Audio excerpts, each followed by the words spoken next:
ஏங்க wifi connection கொடுக்குறீங்களா? ஆமாங்க. உங்களோட பிளான் என்னது? இப்போ இந்த வீட்டுக்கு வைஃபை கனெக்ஷன் கொடுத்துட்டு இருக்கோம். அப்புறம் 2 தெருவு தள்ளி அந்த ஒரு வீட்டுக்கு வைஃபை கனெக்ஷன் கொடுக்கணும். அப்புறம் வீட்டுக்கு போய் சாப்பிட்டுட்டு தூங்கணும். அதான் பிளான்.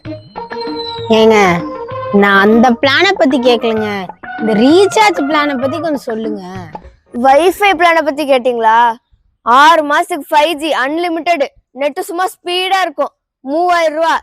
இதுவே 1 மாசத்துக்கு போட்டீங்கன்னா 600 ரூபாய். எது வேணும்? 600 ரூபாயா? ஏங்க உங்ககிட்ட ஏதாவது 200 ரூபாய்க்கு அன்லிமிட்டெட் 5G நெட்வொர்க் ஏதாவது ஸ்பீடா இருக்கா? 200 ரூபாய்க்கு உங்க வீடு எங்கம்மா இருக்கு? இந்தா இப்ப வைஃபை கனெக்ஷன் கொடுத்துட்டு இருக்கீங்களே, அதுக்கு பக்கத்து வீடு தான். ஓ அப்படியா? கொஞ்சம் அங்க தள்ளி வா. ஒரு 200 ரூபாய் இருக்கா? கொடுங்க. உங்க வீட்டுக்கு கனெக்ஷன் கொடுக்குறோம்ல, 5G அன்லிமிட்டெட் ஃப்ரீ தான். பாஸ்வேர்ட் சொல்றேன், யூஸ் பண்ணிக்கோங்க. ஆனா மாசம் மாசம் எனக்கு 200 ரூபாய் கொடுத்துடணும். இது நல்லா இருக்கு. பாஸ்வேர்ட் சொல்லுங்க, நோட் பண்ணிக்கிறேன். கரிஷ்மா டாட்